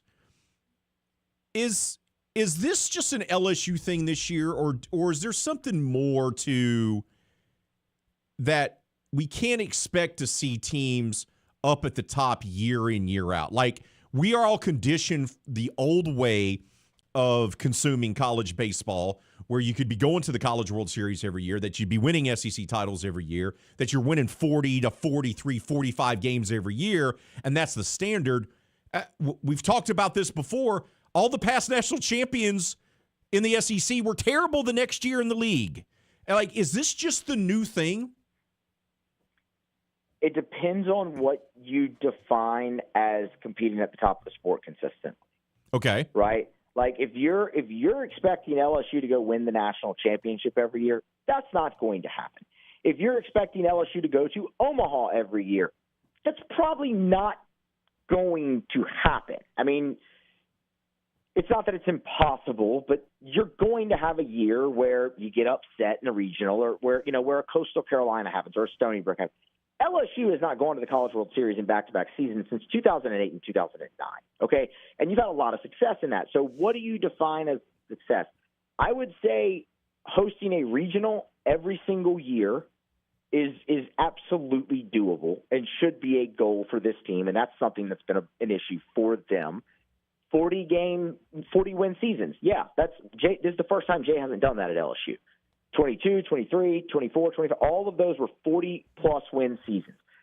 You look at a team like Tennessee. Tennessee wasn't great this year. They had a down year in Josh Elander's first season. They're going to go on the road for postseason, but they're also probably going to win 40 games, and they're in the NCAA tournament. Arkansas, down year based on what Dave Van Horn has done at that school. That's a team that could, with the run they're making in the SEC tournament, play themselves into a top 16 host this year, and they're going to win 40 games. Like, I think that's really the baseline for LSU. You have to be able to host a regional, be in the conversation to host a regional every single year, and 40 wins should absolutely be your target every single year. You are nationally relevant at all times doing that, and then you're going to hit. You're going to, if you put yourself in position to be a top 8 and host a regional every year, you win that regional, you're going to be in a super regional at home every single time. And then you see what happens. You make it to Omaha, okay, play your best baseball for 2 weeks in Nebraska and see how that goes. That's been the formula that's worked a lot of the time. 2 and 3 years is an extreme amount of success. That is being at the top of the sport consistently. In doing so, like, for me, maybe I've given this long answer. That's really what I should say. The first 4 years of Jay Johnson, that's what this program is capable of, where you win 40 games each of those years and you pop to 2 national championships. Not saying you're going to win 2 every 4 years, but you're giving yourself a chance to do that. Now, in that, you've only hosted postseason twice, so that's the part that really needs to take the next step for LSU, where I look at that and I go, yeah, you're in the running every year. Like mentioned, they hadn't gone to the World Series in back-to-back seasons since 08-09. But in there, Paul Maneri's teams were a top 8 national seed 6 straight seasons. Like, no one's going to argue you're not at the top of the sport. I do believe that type of run, that type of stuff is still possible. But the thing is, your down years need to look more like 2024 and not 2026, because this was a failure. This was a disaster for a lot of different reasons. That's a very good point by you, and I think that should be the recalibrated expectations. 40 wins hosting a regional, that should be your barometer of success. And if you can win a national title like every 5 years, I think that's probably the more realistic thing moving forward, not only for LSU, but for any program in the SEC. That's the thing, and you think about it, right? Like, if you're if you're at LSU and you're hosting a regional, chances are you're going to win that. So you're going to advance to be 2 wins away from Omaha. Correct. Right? I mean, like that should always – you should always be in contention for Omaha. That's what I look at as a top of the sport contender. And that's what this program has been, and they will be again. They've been that under Jay. I mean, again, 2024, right? That's your down year. You were a blown save away from being 2 wins away from Omaha. Yes, it's true. It's true. It's a good point. We're talking with Matthew Musso, host of Musso at the Box podcast. He's also a producer and sometimes host at ESPN 104.5. That'll be today, by the way.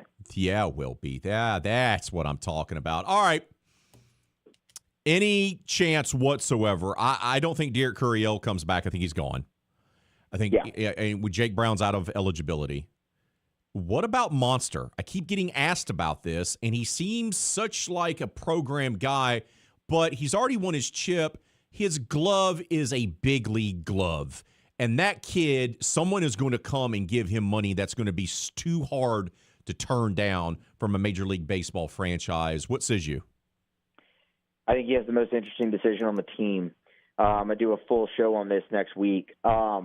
Stephen Milam has been an incredible player at LSU. I mean, this is a guy who committed 5 errors at second base his freshman year and has committed 9 errors over the course of 2 seasons at shortstop. I mean, you're looking at 14 errors right there. To put that in perspective, Alex Bregman, who's a great player and was a great shortstop at LSU, was number 2 overall pick in the draft. Alex Bregman committed 17 errors his freshman season at shortstop. Stephen Miles committed 15 over 3 years at 2 different positions and 2 years at shortstop. The glove is the best that we've ever seen. He's a career 300 hitter at LSU. He has 2 seasons of double-digit home runs. He has been an incredibly clutch player at LSU. All of those things bode well for him in the draft. The thing that doesn't is his size, and that sucks because Stephen Milam is going to prove you wrong. That's never bothered him in the past. It won't bother him when he gets his opportunity at the next level, but it is going to ding him. The projectability just is not there. You're not going to be able to put weight on him. He's not going to, grow any to where you can expand the frame. He kind of is what he is. Now, what he is a damn good baseball player and a guy that can absolutely help any franchise, especially a contending franchise. Like, I look at Stephen Milam, and by the way, I think he's going to play Major League Baseball. I think he's going to make it to the show because of his mentality. He knows he's good. He thinks he's the best there is, and that helps him an awful lot. And on top of that, he's just a really talented kid.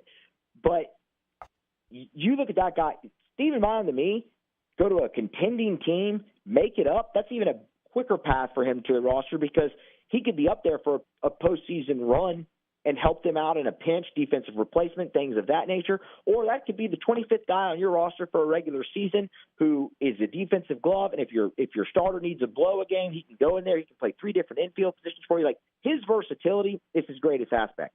But because of his size, I think he does fall a little bit in the draft. And if that's the case, can LSU create a competitive NIL offer to get him back? If they can, there's a conversation.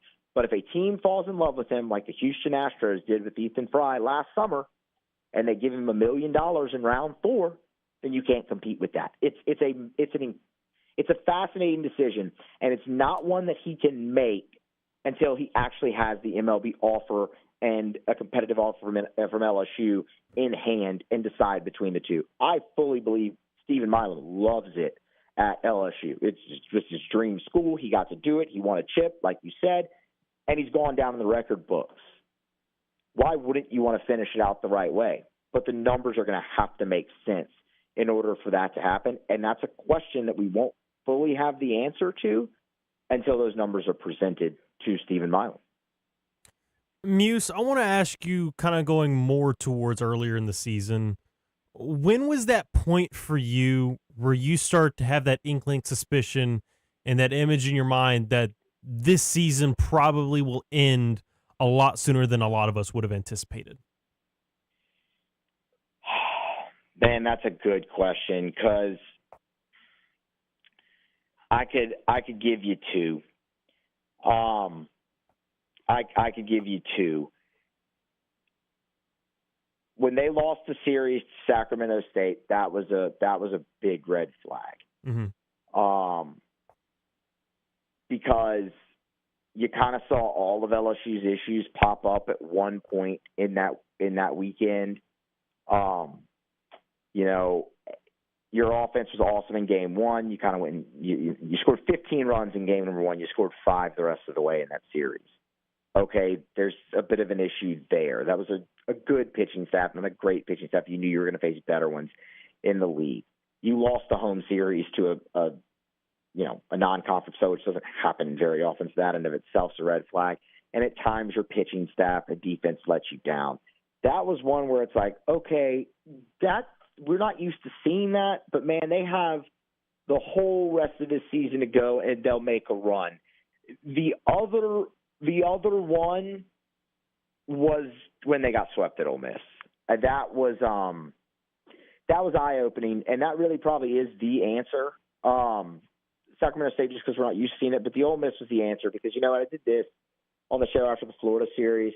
Go back to that Tennessee weekend. Go back to Easter Sunday. LSU had come back in extra innings. You had the 4 home run game from Cade Arabidi. You won a road series. You were 6-6 in the league after 4 weeks. 6-6 in the league with 6 weeks left to go. You got a great start from Casey Evans that weekend, a really good start from William Schmidt. Your bullpen pitched well, and your offense exploded in 2 games. It was looking up. And then you lost the game to Bethune-Cookman in the midweek, and then you went and got swept at Ole Miss. And at that point, you saw all the flaws again. LSU's offense wasn't there. You saw an Ole Miss team that was not hitting the ball well at that point in the season, hit the cover off the ball against your pitching staff, score their most runs in a weekend. You had defensive miscues, and it all just popped up again when things finally looked to be looking up. You went 0-4 that week, and that was really the moment where it's like, man, you needed one. You didn't even get one, and now you got A&M and Mississippi State ahead. And at that point, you looked at it and said, they kind of are what they are. They still have a mathematical path, but are they really going to be able to play the brand of baseball they need to make it? So Sac State was kind of the first inkling, but Ole Miss is when it was like, yeah, this is probably isn't going to go the way that anybody wants it to. Now that you head into the off season, what are the biggest needs that this program needs to address? You have to get better on the mound. I mean, that's first and foremost. I think you have good pieces that can return and be a part of that, but you definitely need to go into the portal and get a couple arms, at least one with starting experience, because you have to get the starting rotation right. It's not that I don't think Casey Evans can be a starting pitcher. I think he can be. William Schmidt, absolutely. Marcos Paz, yes. Cooper Moore, yes. But what are the odds that all of them take a jump to put forth a dominant rotation? Man, maybe not great. Can they do it? Sure, but you need an insurance policy there. So a starting pitcher is something that you have to get. And you need a more reliable left-handed option out of the pen. I think Daniel Lockemeyer could develop into that, but again, you need backup plans. So you need a couple arms out of the portal. I think third base is going to be a very intriguing spot for LSU this season, as will second base and shortstop. I mean, your infield will be, depending on what Monster Milam does, if he comes back, you have no problem there. You're really only looking at third and third base, right? Because Rucker will just play second and Milam will be at short and you return your middle infield. But if he leaves, what do you do at shortstop? Do you move Rucker over? He played that position in high school. He's more than capable of doing it at this level. But then that opens up second base again. And, you know, I think John Pearson had a really nice year. He had some injuries in there, hit the 8 homers. That's great. You give him, 150 at bats, it's going to be double-digit homers. But at the same time, I don't look at him and go, man, he did everything that I needed to see, that I just go in and say, that's your third baseman next year. So that's a really interesting spot for me as well, as is your outfield. Do you move Mason Braun to the outfield and figure something else out at first base? Or Braun your first baseman, and you figure out, some corner outfielders. They're bringing in a large high school class. Not everybody's going to make it to campus, but some of the really good players will. It's kind of how it always goes. Honestly, guys, I look at it and I say it's kind of the same issues you faced a year ago. Like, what are you going to do on the infield? And you got to replace you have to have dominant starting rotation and figure out the bullpen. So it's a lot of the same deals you're looking at with the addition of the corner outfielder. It's just, well, now you know what didn't work, so go fix it with things that you know will work, and that's their task. And we'll end it off with this, Matthew. As we've always done, ask you about our foodie poll question of the week. Since Memorial Day is on Monday, how are you going to spend it? Are you going to be grilling anything? And if so, what food are you grilling? Nothing Monday. Memorial Day festivities will be Saturday and Sunday. My girlfriend and I are going out with a couple of my buddies and their wives on Saturday night. Go have a nice dinner, and then your boy's going to be on the pot and burner boiling some crawfish up Sunday for our Memorial Day festivities. Little crawfish boil, a little pool, probably dodging some raindrops, but that won't hurt anybody there. And a lot of cold beer and probably some whiskey mixed in there as well with all of that. It's a great holiday, and thank you to the men and women who serve the country that allow us to have that type of holiday to honor them as well. Absolutely. I'm jealous on Sunday, though. Man, I could go for one more crawfish bowl, but good on you. Good on you. This is probably the last one. Yeah.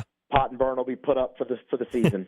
Absolutely. Matthew, we appreciate you coming on as you've done all season. It's unfortunate that I had to end early, but we're definitely going to have to get you on once again. You've been great for us. I appreciate it, guys. Anytime. And there he goes, Matthew Musso of Musso at the Box. We're going to go ahead and take a timeout. When we come back, we'll continue the conversation and talk more towards the NBA playoffs, what happened last night. Knicks going up 2-0. We'll talk about how that happened after this. This is RP3 and Meche live on ESPN 1037 Lafayette and 1041 Lake Charles, Southwest Louisiana's sports station. And speaking of Memorial Day, of course, May is Military Appreciation Month, and ESPN 1037 Lafayette and 1041 Lake Charles and Nolan's Lawnmower Sales and Service off I-49 in Karen Crow are honoring our military all month long. Nolan's Lawnmower Sales and Service owners Stacy and Dawn Benoit would like to take this opportunity to recognize all of our current service members, veterans, and families. Nolan's takes pride in honoring all military personnel and first responders with special discounts on their zero-turn mowers. May is Military Appreciation Month, and we salute you.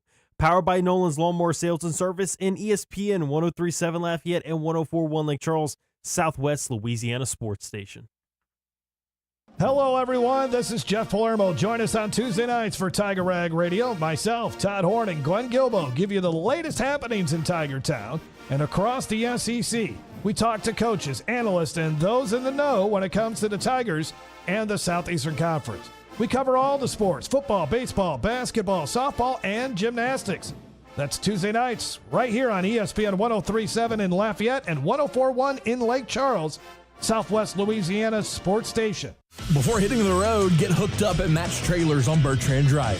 Everything you need from truck equipment, accessories, and trailer parts, Match Trailers has it. Match Trailers, 1849 Bertrand Drive in Lafayette, or give Matt a call at 235-7534. This is your Chiropractic Expert Minute, brought to you by Dr. Quentin Briscoe, chiropractic physician. Hello, I'm Dr. Quentin Briscoe. Veterans, are you struggling with chronic back pain, neck issues, or reduced mobility? You're not alone, and you have options. Chiropractic care is part of your VA health benefits, and at Briscoe Chiropractic, we specialize in non-surgical, drug-free solutions to help manage your pain and improve your well-being. We are proud to work with the VA Community Care Network. Let us help you regain your mobility and enjoy the active life you deserve. In addition to the VA Community Care Network, we are also in network with Blue Cross Blue Shield and Aetna. We accept motor vehicle accidents and workman's comp cases.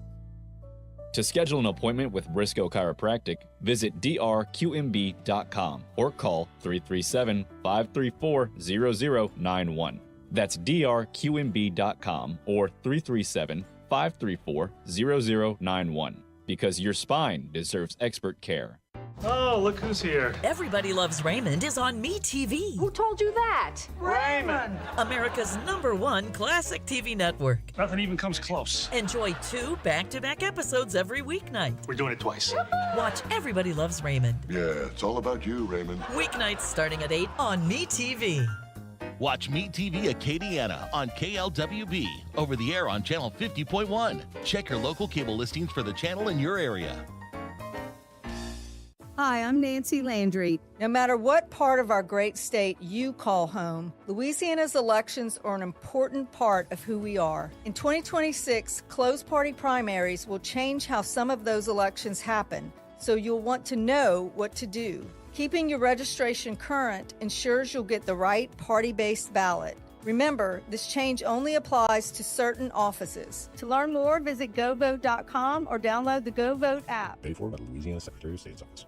Delta Home Center and Delta Trailer Sales, your one-stop shop for utility and cargo trailers. Heavy-duty dump and gooseneck trailers, portable buildings, cabins, decks, porches, fences, carports, and site-built metal shops. Located at Exit 7 in Carencro or at deltatrailersales.com.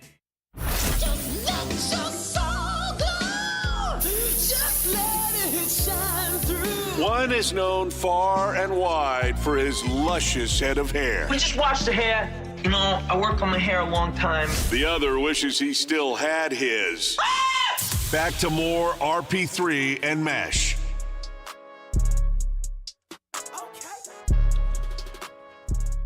Oh, my crawfish pie. Look, are you tired of the same boring routine?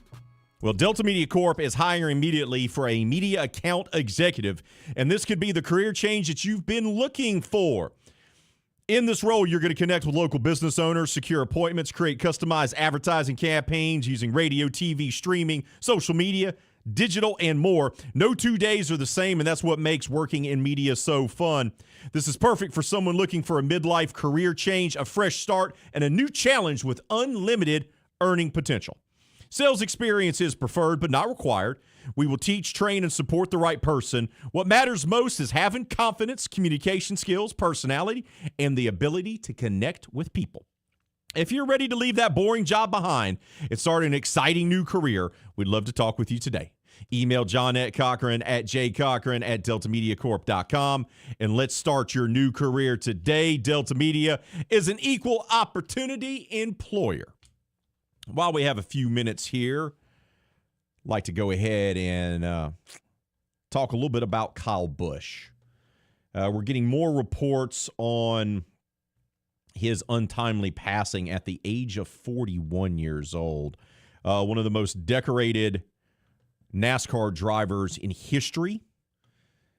He was not intimidated by anyone. He tended to poke the bear a lot. He rubbed people the wrong way. He got into altercations on the track and behind the track and on TV. It didn't matter. He didn't back down. And this is a guy that began his racing career at the age of 16, by the way.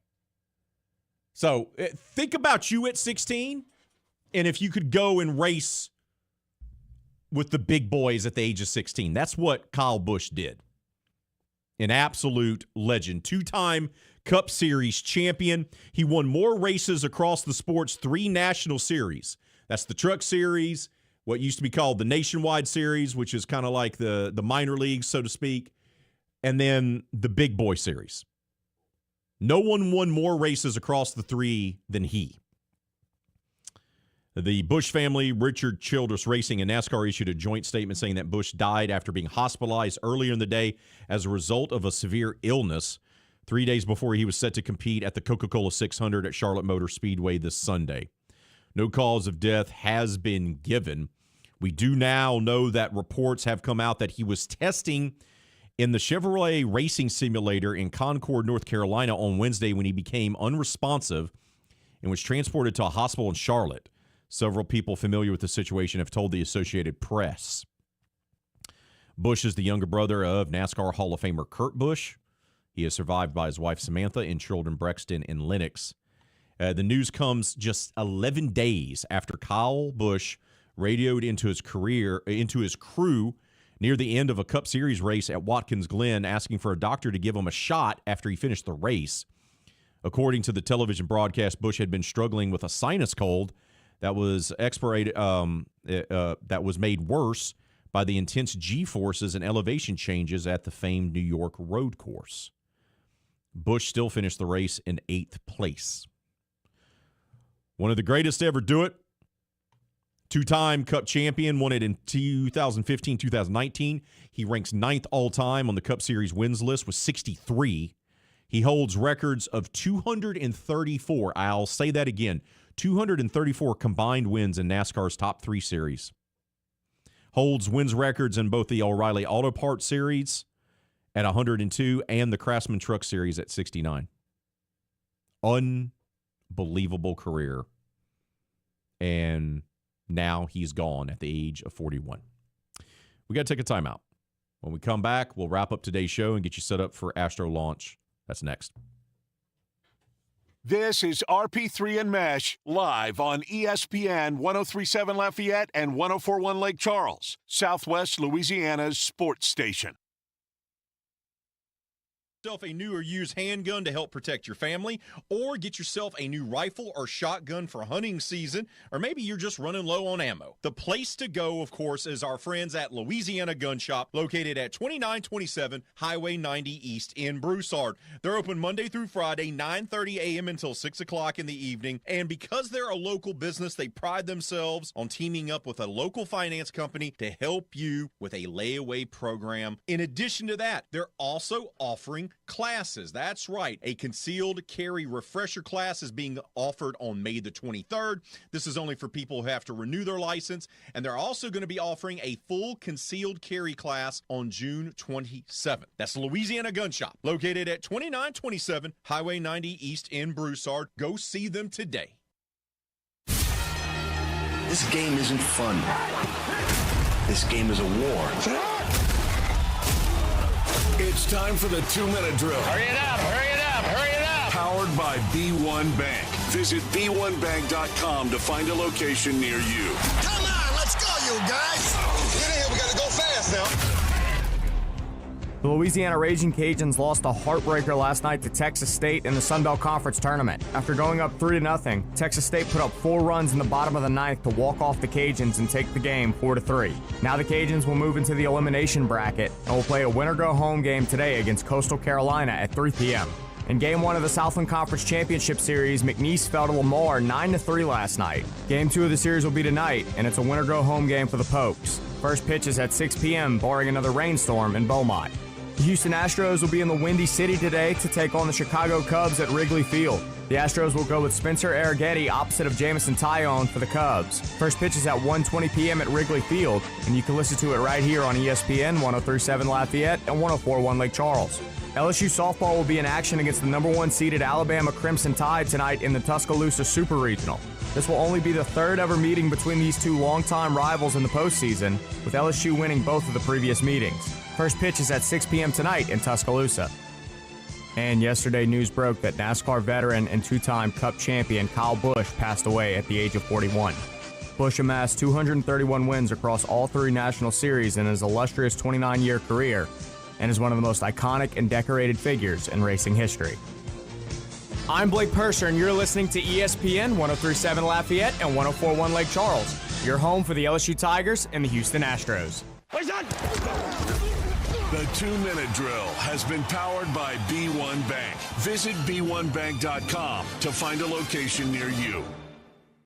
Memorial Day weekend is the unofficial start of summer, a 3-day celebration of car sales, barbecues, and gatherings. But it's not just about that. It's about honoring the fallen, those brave men and women who gave all so we can live free. This Memorial Day, display the flag proudly. Visit a national cemetery or local memorial and pray for those fallen and for those men and women who are still serving our nation. In honor of those who paid the ultimate price, ESPN 1037 Lafayette and 1041 Lake Charles, Southwest Louisiana's sports station remembers. It's May, and spring is finally here. A time of growth, renewal, and hope. And what better time to kick off Mental Health Awareness Month? Johnwell Therapeutic Services are proud to highlight May as National Mental Health Month. Remember, it's okay to ask for help. Reach out to a friend, family member, or professional if you need support. It's okay to take things one step at a time. You're not alone. Johnwell Therapeutic Services, proud supporters of National Mental Health Month. Are your pipes giving you problems? Is that leaky faucet driving you crazy?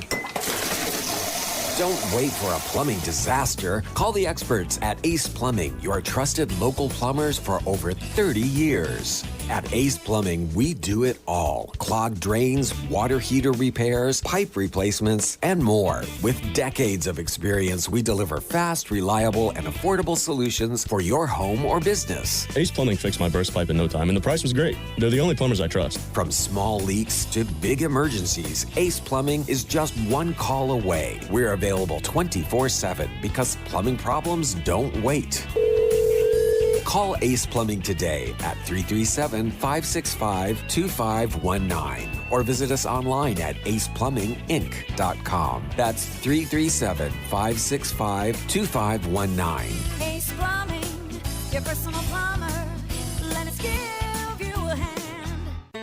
Attention first responders, police officers, firefighters, military and former military personnel. If you have an acre or more of grass to cut, Skag Zero-Turn Mowers would like to thank you by offering you a special discount with their Simply the Brave First Responders program. Save big money on the industry's top-rated zero-turn mower at Nolan's Lawnmower in Carencro. Nolan's can offer well-qualified buyers 0% financing for 48 months. Come by Nolan's Lawnmower at 3547 Northwest Evangeline Thruway and check out the full line of Skag Zero-Turn Lawnmowers. Every weeknight, MeTV has your laugh therapy. To chase away the blues or the olive drabs. With 2 hours of MASH at 5. This guy's ankle has tickled my funny bone. Followed by the Andy Griffith Show at 7. Doggone it, Otis. You're supposed to be hugging me when I'm arresting you. But he likes you, Bard. Weeknights on MeTV. Watch MeTV Acadiana on KLWB. Over the air on Channel 50.1. Check your local cable listings for the channel in your area. Do yourself a favor and download the free ESPN Southwest Louisiana mobile app, powered by Moss Motors BMW for your Android or Apple devices. Download the app by searching ESPN 1037 Lafayette or ESPN 1041 Lake Charles. It's just that easy to take Southwest Louisiana's sports station with you wherever you go. And we'll close out this Friday edition of RP3 and Meche by talking about what went down with the NBA playoffs last night. Of course, since we are in the conference finals, 2 nights ago, we had game 2 between Spurs and Thunder. So last night, it was Cavs versus Knicks. And really, if you watch what had happened last night, it felt like the win went out of the sails of Cleveland. They had a prime opportunity in game 1 to steal one on the road because normally you're looking to get one of those 2 games to make it a series. Because if you're coming home down 0-2, that's normally a death sentence for you. And this is pretty much how it is. They're done. That's how it's going to go. The Knicks are clearly the better team. We've been talking about them since the start of the playoffs. They are the far better team. They are playing at an insane level. Josh Hart is playing his best basketball. Cat's playing great. Jalen Brunson is that dog. And the way the playoffs set up, it cleared the path for them. And then they just went out there and took care of their business. Could Cleveland sneak a game back in Cleveland? Yeah. Sure. Yeah. They're not winning this series, though. No. The Knicks are going to win this series probably in a gentleman's sweep. And then they're going to move on to the NBA Finals and have a chance to hoist the Larry O'Brien trophy for the first time since before I was born. I would think that Cleveland's going to go down 0-3 tomorrow night, come back, win game 4 to extend it, but it just goes back to the Madison Square Garden. The Knicks get it done anyway. Like, Brunson didn't have his best game. He put up a modest 19 points. But when you have guys like Josh Hart and Mikal Bridges shooting as efficiently as they were and combining to put up 45 themselves, and when every starter in the lineup is giving you good production, Like, that's going to give you a solid chance of winning. But when you look towards Cleveland's side, like, Donovan Mitchell was fine. James Harden was fine. But you need contributions from other guys to make up for it.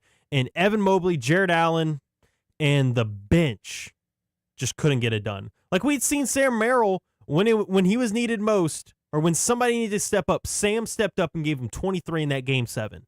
What did he do last night? He got 4 points on 1 of 8 shooting, 0 for 7 as a three-point shooter from three-point range. So that's not going to get it done. It's really not. Like, I just really believe that when you saw what had happened in Game 1, that was their best chance to make this series interesting. And the fact that they blew a 22-point lead with about 7 minutes left in the fourth quarter and they lose in overtime, yeah, that was their best punch, and they couldn't even land a direct hit. That's exactly how it went. The Knicks are the better team. Like, you understand what I'm saying? Like, sometimes it just comes down to talent. Who's the more talented team? New York. Who's got the better players? New York. No league does talent outweigh coaching or team chemistry more than the NBA. Plain and simple. And when you stack these two rosters side by side, the Knicks are younger and they're better. They just are. And the thing that's unlocked New York a little bit here, and we haven't had a whole lot of time to dive into this, it reminds me, it's not the same scenario, James, but it reminds me of Kevin Love leaving Minnesota and going to Cleveland. And when he was at Cleveland, it was clearly LeBron's team. Mm-hmm. Kyrie was number 2, and Kevin Love had to adapt going from a double-double all-star in Minnesota to being the number 3 option on a championship team. It feels that way for me for Cat. Cat was the guy in Minnesota, right? He comes to New York, he doesn't have to be the alpha dog in the room. That's Brunson. We can agree to that. Jalen's that guy. He's the alpha on that team. He's that guy. And they've done a nice job of saying, you know what? We got our alpha. They can do it all, by the way. Jalen can do it all. We got another guy that can play defense and plays gutty for us in Josh Hart. Bridges has been very good for them as well, even though they gave up a ton to go get him. But Cat can just be a basketball player and not the leader and not the guy. He can go and bring his ridiculous purse to the post-game press conference and do all that other nonsense and just go out there and be a double-double guy. And it works for the Knicks because Cat is finally in the role that he should have always been in, but couldn't be in because of the roster construction in Minnesota. Yet another example of a guy leaving the T-Wolves and going and being part of a championship team, following Kevin Love, and of course before that, KG, Kevin Garnett. It's quite funny how that goes. Now, of all those guys, Garnett is the most alpha of all the guys, and that team was built around him in Boston, not Paul Pierce, despite what Paul Pierce tells you. By the way, I just want to point that out. Maybe that has to happen for Anthony Edwards.